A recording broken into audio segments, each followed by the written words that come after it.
Hey friend, if you're feeling lost and weighed down by life, remember you are not alone.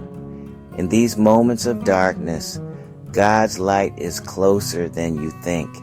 As Jeremiah 29:11 reminds us, "For I know the plans I have for you, plans to prosper you and not to harm you, plans to give you hope and a future." Let that promise fill your heart with peace. Take a deep breath and know that every setback is a setup for a new beginning. Today, I invite you to join me in this short prayer.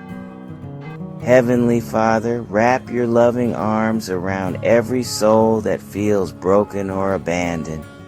Renew our strength and ignite our hope.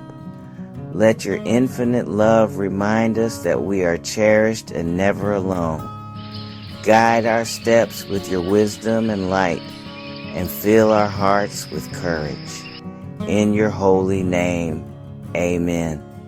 Remember, hope is real, and God's love will carry you through every storm. Stay blessed. If you need help, it's okay to ask for help in your time of need.